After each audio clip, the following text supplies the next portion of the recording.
Regal dressing table, elegant shop design ও perfect lacquer finishing. Regal Furniture, furnish your dream.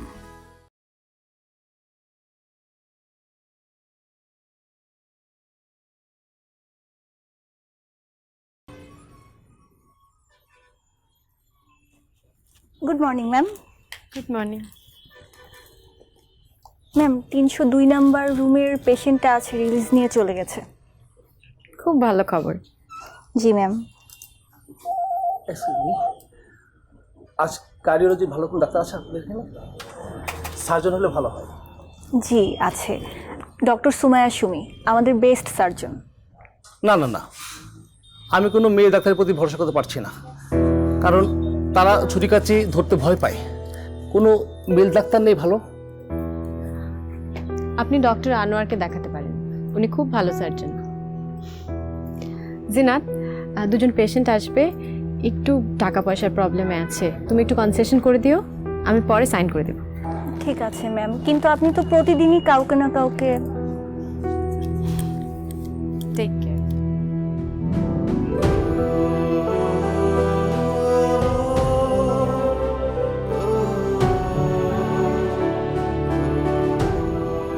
উনি কে? উনি হচ্ছেন ডক্টর সুমায়া সুমি, কার্ডিওলজিস্ট, বাংলাদেশের বেস্ট রেজাল্ট করা ডক্টর। আজ পর্যন্ত ওনার একটা সার্জারিও ব্যর্থ হয়নি। তো ঠিক আছে স্যার, আপনার ডক্টর আনোয়ারের অ্যাপয়েন্টমেন্টটা আমি করে দিচ্ছি। ঠিক আছে।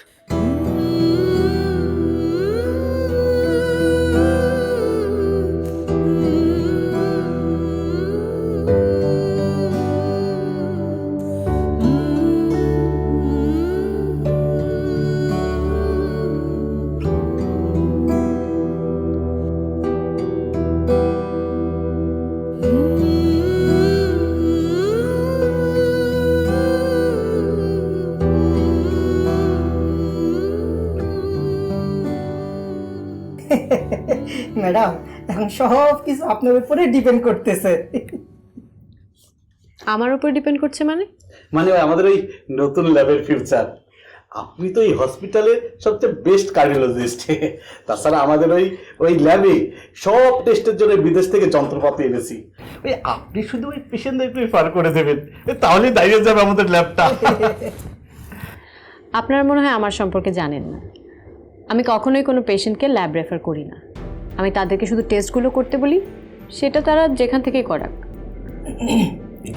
মানে ম্যাডাম, পার টেস্ট আপনাকে 30% করে দিব। তাই নাকি? না না ম্যাডাম, মানে ওই যে মেয়েদের একটু খরচাপাতি তো একটু বেশিই হয়, ওই শাড়ি, চুড়ি, গয়নাগাটি, মেকআপ, আপনাকে আমরা 35% দেবো।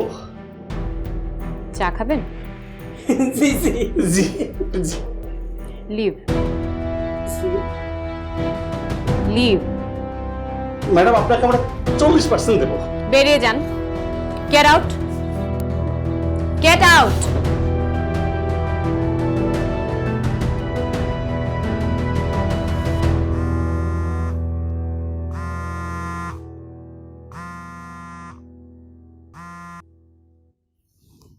মা বলো।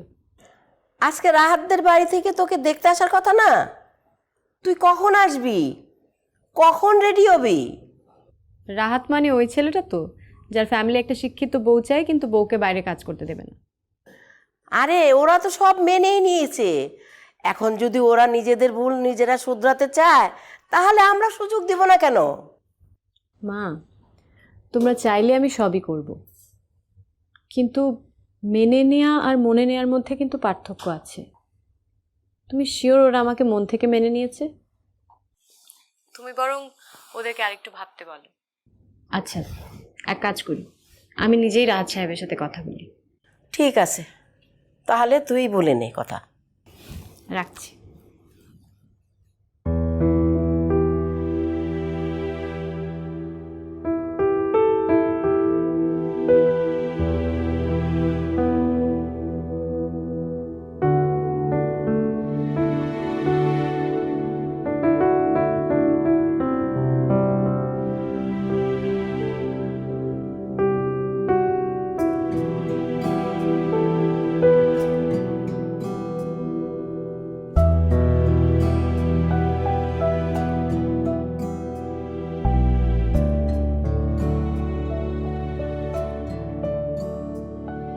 আমি আসলে ভেবে দেখলাম সবই ভালো, এই আলো আর অন্ধকার, আমাদের মুখোমুখি বসে থাকা, এখানে ওখানে লেগে থাকা রং, এবং আপনি ভালো না শুধু এই নীরবতা। আমার সম্পর্কে কি আপনার কোনো কিছু জানার নেই? আছে, তবে তারা নেই। তারা তো তখন থাকে যখন গন্তব্য থাকে, কিন্তু গন্তব্য মানেই তো গণ্ডি, সীমানা।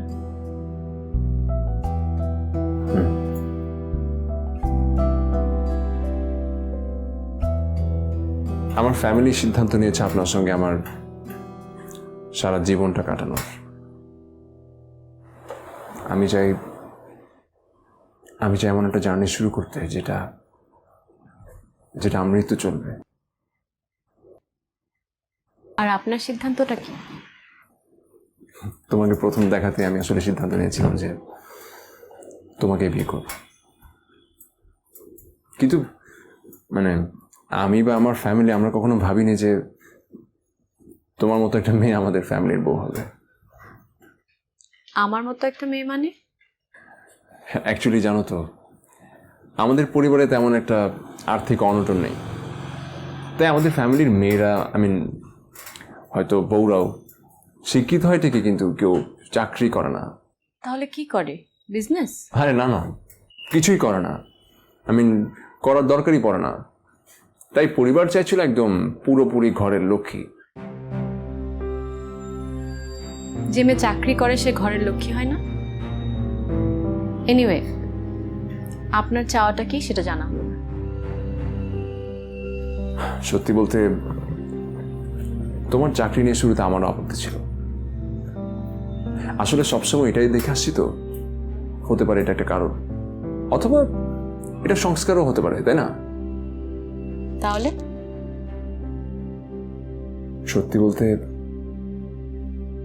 তোমাকে দেখে আমার সব সংস্কার ভেঙে গেছে।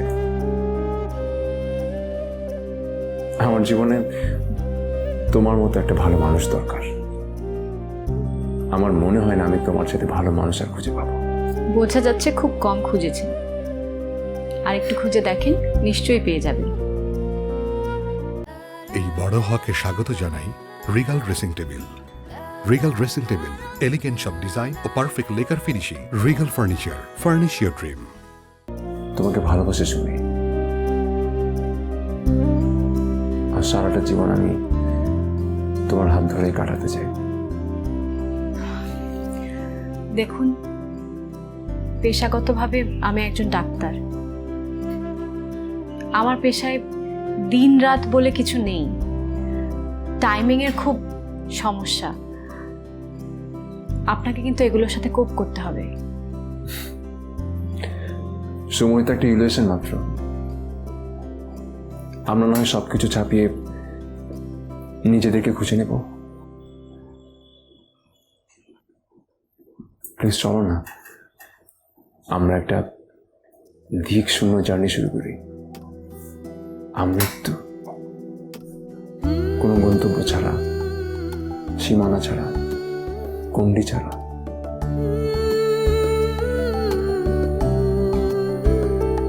প্লিজ।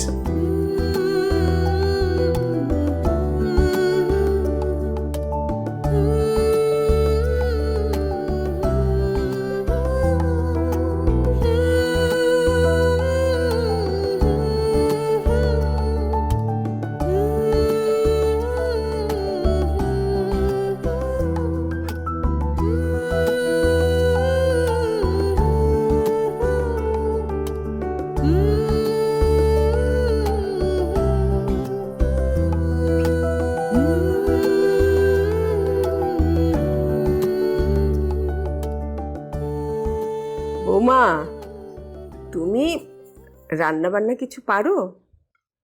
মেয়ে হয়েছে রান্না বান্না পারবে না? তুমি এটা কি বলো? না মানে আমাদের তো রান্না করার লোক আছেই, কিন্তু তবুও পছন্দের দু একটা পদ তো রান্না করতে হয়ই, তাই না? আসলে মা, আব্বু আমাদের দু বোনের একজনকেও রান্নাঘরের ধারে কাছেও যেতে দিত না। বলতো রান্না কোনো রকেট সায়েন্স না, আগে লেখাপড়া শেষ করবে, তারপর ঘরের কাজ শেখা যাবে। আর তারপর প্রফেশনাল লাইফে ঢোকার পর তো রান্না বান্না শেখার আর সুযোগই হলো না। আমরাও তোমাকে বলছি না রান্নাঘরে যেতে, কিন্তু নতুন বিয়ে হয়েছে, আত্মীয় স্বজন তো বউ দেখতে আসবেই, তাই না? তখন যদি দু এক পদ রান্না না করো তাহলে তো কি না কি বলে, আবার রাহাতের পছন্দ নিয়ে না কথা তোলে। আচ্ছা আমরা উঠি, বাকি কথা রাতে বলি। তোমাকে হসপিটাল নামিয়ে দিয়ে আমার অফিসে যেতে হবে, এসো তাড়াতাড়ি। আসি মা, বাবা আসি।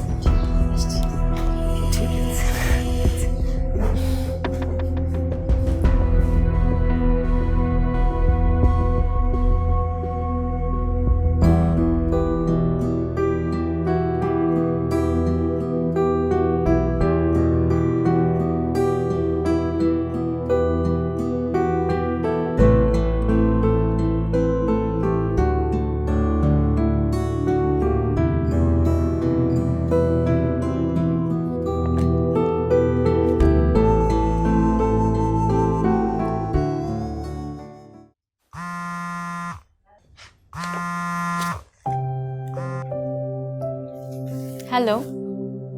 এই শোনো, তুমি তো অর্ণবের গান শুনতে পছন্দ করো, তাই না? তোমার এটাও মনে আছে? আজ রাতে অর্ণবের ইনডোর কনসার্ট।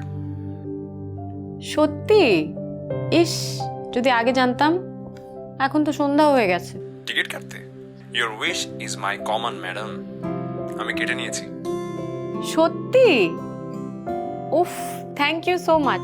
আমার আজকে চেম্বারে রোগীও কম, তো যেতে পারবো। শুধু আসলে হবে নাকি? শাড়ি পরতে হবে না? আমি পাঞ্জাবি পরবো আর তোমার জন্য শাড়ি নিয়ে আসবো। একেবারে হসপিটাল থেকে রেডি হয়ে বেরিয়ে যেতে পারবে, ঠিক আছে? থ্যাংক ইউ রাহাত, তোমার জন্যই জার্নিটা বেশি এনজয় করছি। বাই।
Excuse me. জি, আমি রাহাত, ডক্টর সুমায়া সুমির হাজবেন্ড। গুড ইভিনিং স্যার, চিনতে পেরেছি আপনাকে। ফোনে পাচ্ছিলাম না ওকে, তাই একটু। স্যার, ম্যাম তো একটু ইমার্জেন্সিতে আছে, একজন ক্রিটিক্যাল পেশেন্ট দেখছেন আজকে।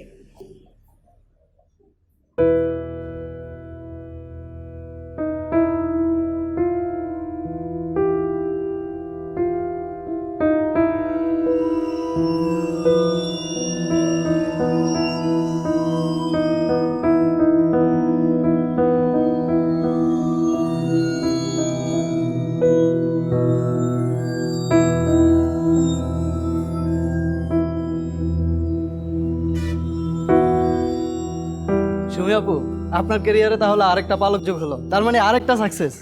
আরে না, সাকসেস তো আমাদের সবার। কি যে বলেন, যে ক্রিটিক্যাল অপারেশন একমাত্র আপনি ছিলেন বিদায় সফল হয়েছে। যা, মোটেই না, আপনারা সবাই মিলেই তো আমাকে হেল্প করলেন। আচ্ছা, আমি আসছি তাহলে, বাই।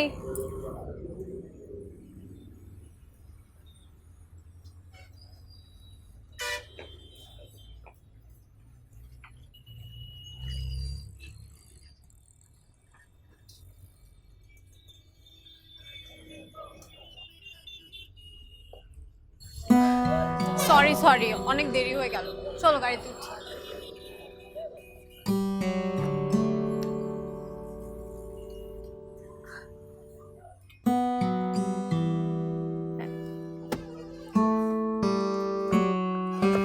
ওয়াও, পাঞ্জাবির সাথে ম্যাচিং শাড়ি, বিউটিফুল। শুধু টাইমটাই ম্যাচ হয় না।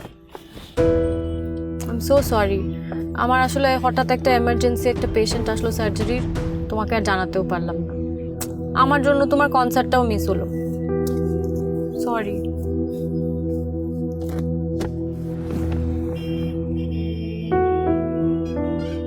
তুমি খেয়াল করেছো সে যে আমাদের কোনো কথা শুনছে না? এতবার করে বলছি যে এই ব্যাপারটা আমরা পছন্দ করছি না, বাইরের কাজটা বন্ধ করে দাও, আমরা থাকিনি। সে কি আর আমাদের কথা শুনবে? ও তো রাহাতের কথাই শুনে না। এটা এখনকার ফ্যাশন, মুরব্বীদের কথা না শোনা না মানা হচ্ছে এখন ফ্যাশন হয়ে দাঁড়িয়েছে।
সুমি কই মা? কই আর হবে, হসপিটালে। তোর কপালে আর বউয়ের সেবা যত্ন হচ্ছে না, বুঝলি? কি যে বলো মা। আর এই ব্যাপারগুলো মা, মানে সেবা যত্ন, রান্না বান্না, এসব নিয়ে তুমি অতটা ভেবো না। আমি তো ওর কথা ভাবছি না, আমি তোর কথা ভাবছি। ওকে তোর কাজটুকু করতে হবে মা। ভাগ্যিস তোর বাবা তোর মতো করে ভাবিনি, তাহলে তো আজকে আমিও বাইরে থাকতাম, আর এই সংসারটা হতো হসপিটালের আউটডোরের মতো এলোমেলো, আর তুইও মানুষের মতো মানুষ হতি না। কে জানে, ঘর থেকে না বের হয়ে তুমি তোমার ট্যালেন্ট দেখানো থেকে এই পৃথিবীকে ঠকিয়েছো। পৃথিবীর কথা তো জানি না, কিন্তু আমি আমার সংসারকে ঠকাইনি।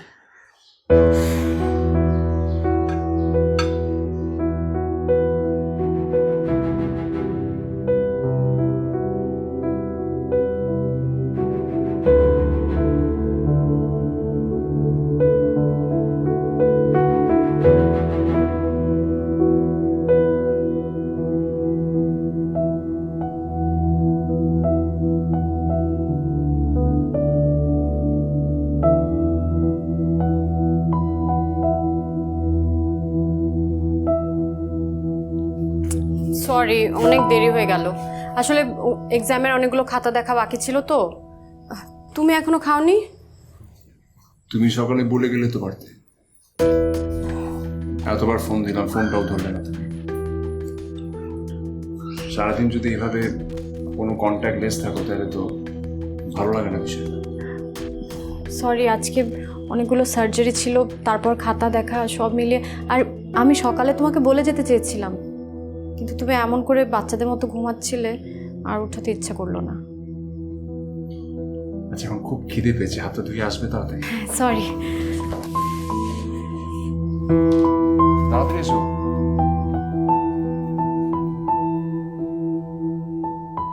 এই বড় হকে স্বাগত জানাই Regal dressing table. Regal dressing table, elegant সব ডিজাইন ও perfect lacquer finishing. Regal furniture, furnish your dream.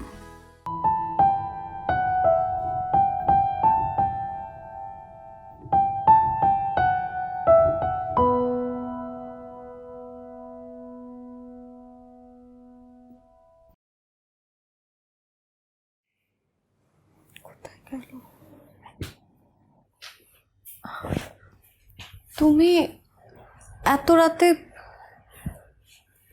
জেগে আছো কেন? লেবুর শরবত বানাতে গেছিলাম একটু। আমাকে বললেই তো পারতে, আমি না হয় রান্না করতে পারি না, লেবুর শরবত তো বানাতে পারতাম। আমাকে ঘুম থেকে তুললে না কেন? তোমার গা গরম তো, গা খুব গরম। আমাকে ডাকোনি কেন? বাচ্চাদের মতো পড়ে ঘুমাচ্ছিলাম, তাই রাখি নেই। আমাকে কপি করছো না? ভালোবাসা কি কপিরাইট লাগে নাকি? হ্যাঁ, না নেই, কিন্তু এগুলো রাখো। ইস, আমি তোমার জন্য ওষুধ বের করছি, দাঁড়াও।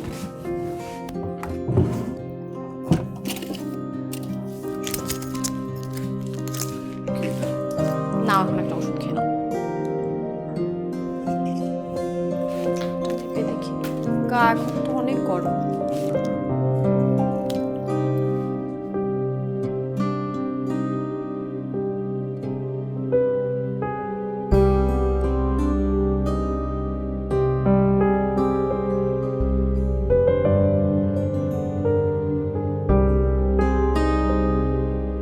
তুমি শুয়ে পড়ো তো, শো।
তুমি আজকেও বেরোচ্ছ?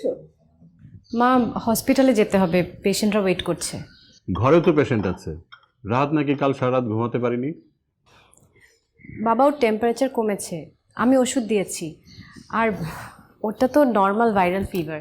আর তোমার হসপিটালের পেশেন্টদের সব অ্যাবনর্মাল ফিভার? মা, অনেক ক্রিটিক্যাল পেশেন্টরা আমার জন্য ওয়েট করে আছে। রাহাত অসুস্থ, এর চাইতে বড় কিছু আর হতে পারে না। ও যতদিন সুস্থ না হবে তুমি হসপিটালে যাবে না। তুমি হসপিটাল থেকে ছুটি নাও, ঠিক আছে?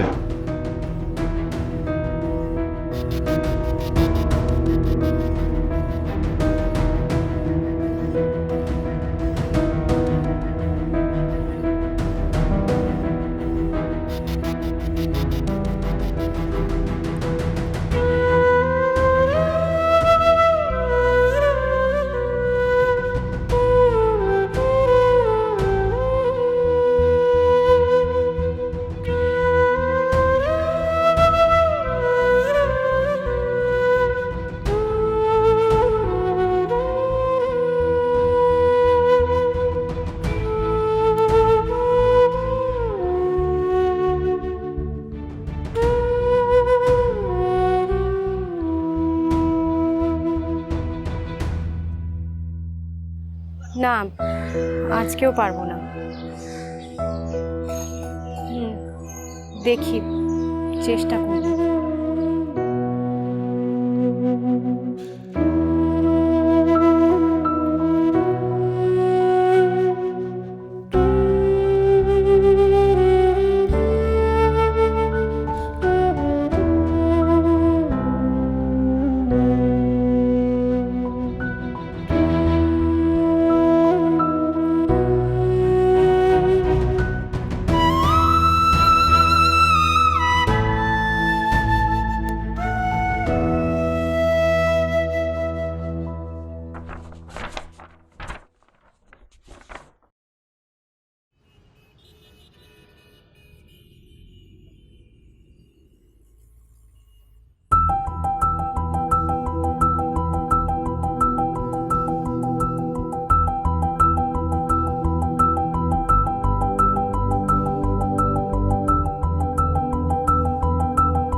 আসলে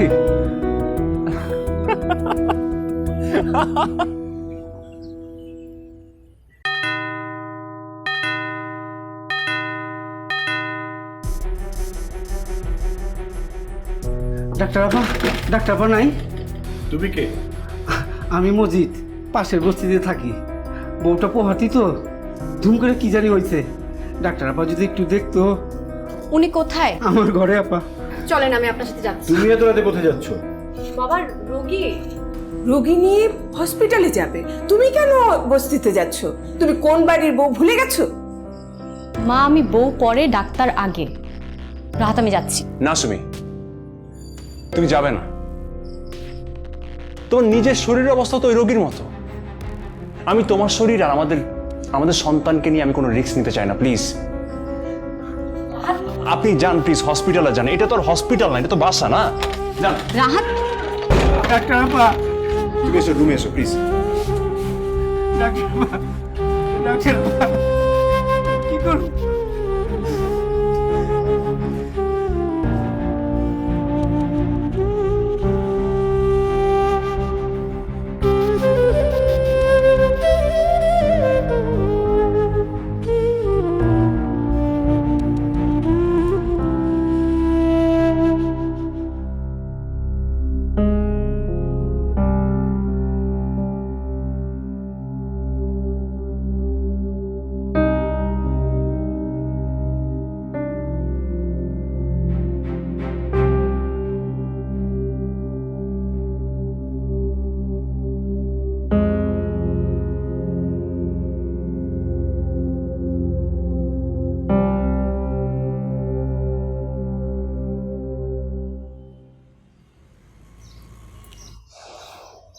হ্যালো। আচ্ছা আমি বললাম তো আমি পারবো না, প্লিজ অন্য কাউকে অ্যাসাইন করেন। থ্যাঙ্কস। ম্যাডাম, মসজিদের কথা ভাইবা চোখটা ভিজা যায়। রাত থেকে বউটার অবস্থা যা যায়। সকালবেলা হাসপাতাল লয়ে গেছে, কি জানি হয়। আমার ঘরের পাশে থাকে, বউটা পোয়াতি, খুবই ভালোবাসত। পুরুষ মানুষ খালি কান্দে, কোন তো এটা ভাল লাগে। ম্যাডাম, আপনার কথা আমি কইছিলাম, আপনি তো ডাক্তার মানুষ, আপনি দেখলে তো বুঝবেন কি সমস্যাটা। আচ্ছা ম্যাডাম, রাতে কি মুজিব দায় ছিল? আমি এখন আর ডাক্তার না, আমি এই বাড়ির বউ। এটাই আমার পরিচয়।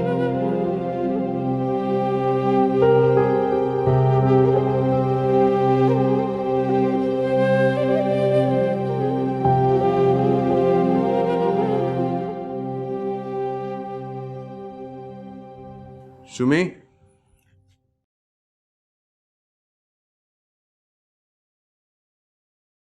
সুমি,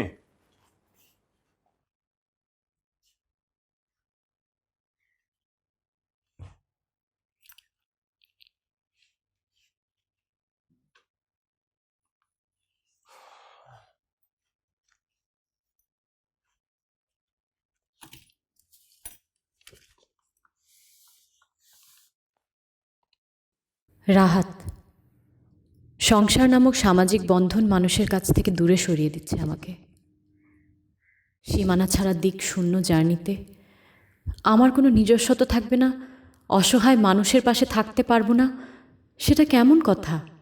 আমি মানুষের কাছে থাকতে চাই, মানুষের জন্যে বাঁচতে চাই।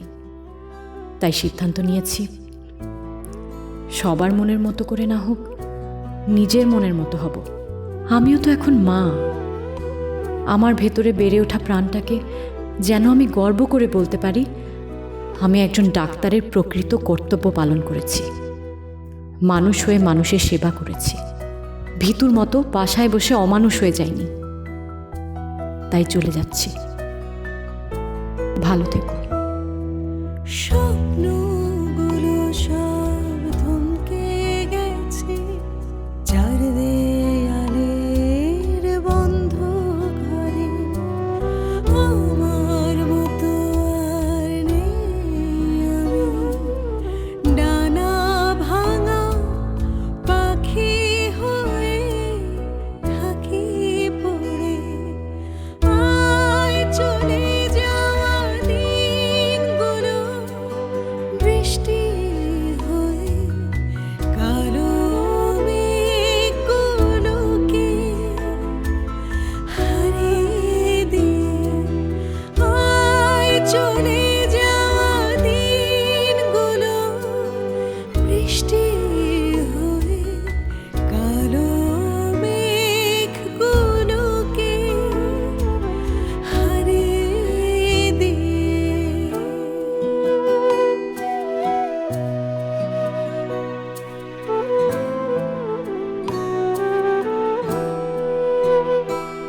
হ্যালো,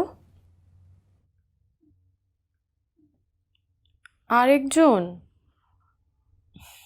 আচ্ছা, পাঠিয়ে দাও, তাড়াতাড়ি করো, আমার খুব টায়ার্ড লাগছে।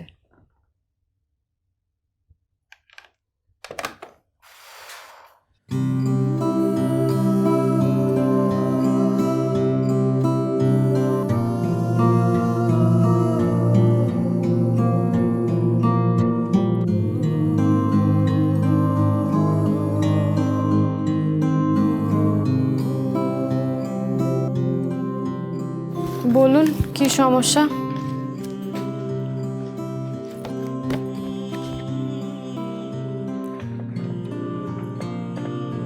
অনেকদিন জ্বর জ্বর লাগছিল, তাই ভাবলাম এলাকার সবচাইতে সিনসিয়ার ডাক্তারটাকে দেখাই। জ্বর হলে তো মেডিসিনের ডক্টরের কাছে যেতে হয়, আমি তো কার্ডিওলজিস্ট।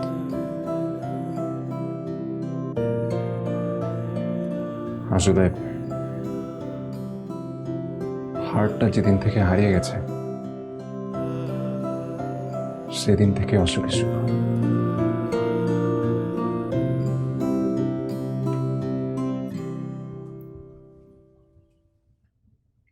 তোমাকে ছাড়া ভালো নাই সুমি।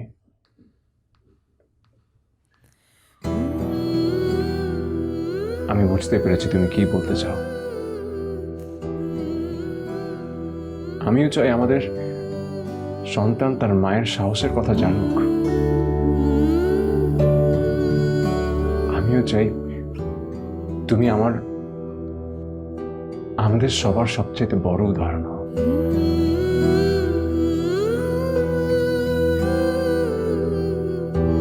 আমি তোমাকে আর কখনো কিছু বলবো না সুমি।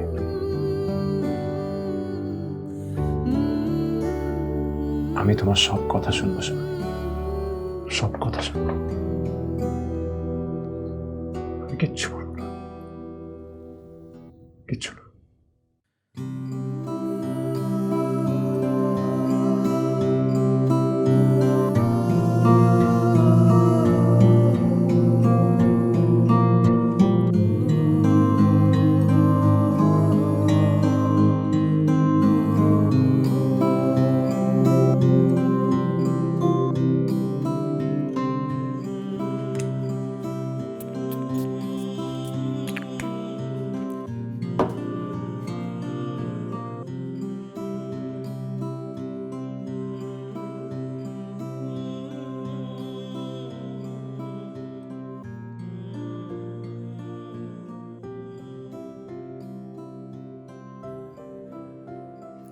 এই যে মিস, ও সরি, ডক্টর সাহেব কখন আসছেন?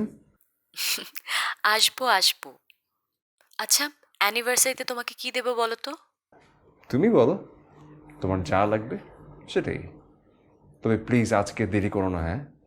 যদি আস্তে আস্তে সন্ধ্যা হয়ে যায় তাহলে কিন্তু অন্ধকারে তুমি রাস্তা হারিয়ে ফেলবে। তাড়াতাড়ি এসো। না, হারাবো না। আর যদি দেরি হয় তাহলে মনের আলোটা জ্বালিয়ে রেখো। আচ্ছা ম্যাডাম, আসেন একটু তাড়াতাড়ি।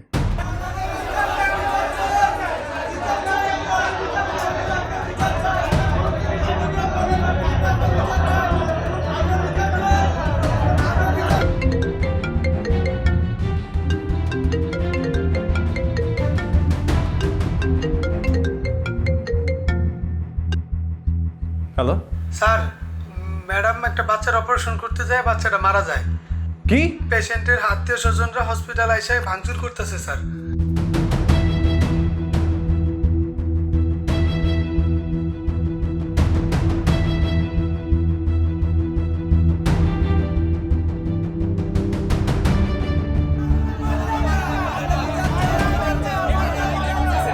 আমাদের বড় ডাক্তার ম্যাডাম সাহেব আসতেছে, ওনার কথা একটু শুনো।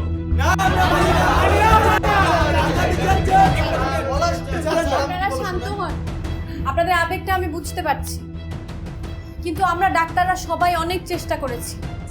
শত চেষ্টার পরেও আমরা বাচ্চাটাকে বাঁচাতে পারছি।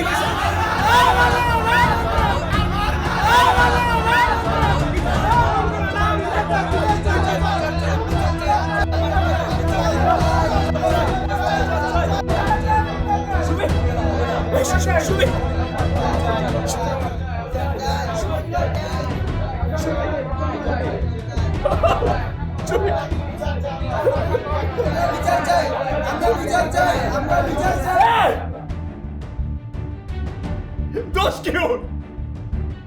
কি দোষ ওর? ওর শরীরের অবস্থা দেখছেন? ও তো এই শরীরে আপনাদের সাহায্য করতে আসছিল। কি দোষ ওর? আসলে ওর দোষ কি জানেন? ও একটা মেয়ে, আপনাদের চোখে কখনো মানুষ হতে পারেনি, এটাই দোষ। কি দোষ ওর?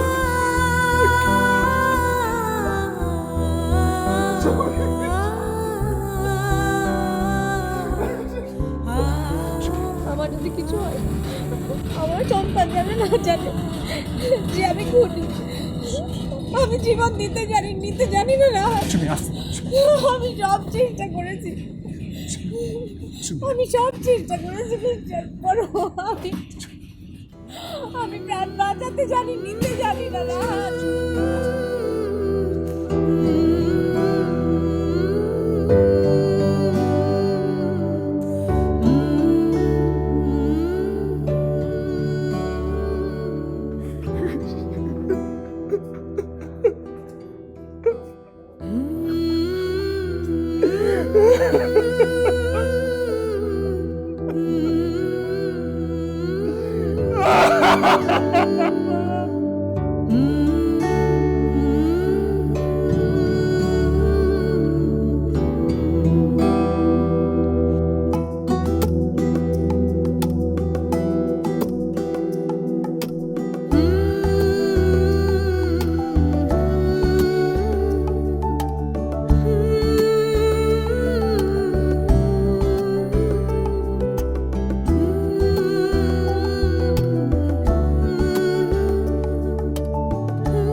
সরি রাহাত,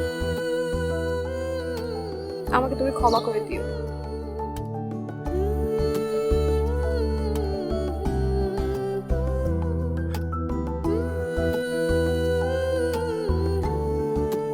জীবনের সব পরিস্থিতির জন্য নিজেকে দায়ী করাটা ঠিক না। একই অপরাধে তো আমিও অপরাধী, তাই না?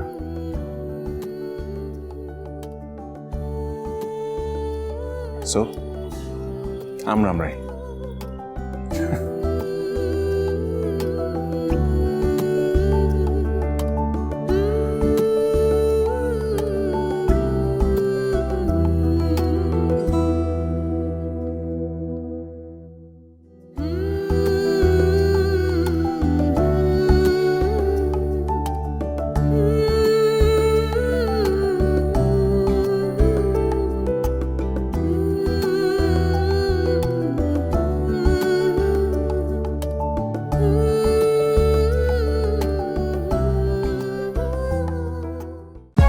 For more updates, subscribe and press the bell icon on YouTube app and never miss another update.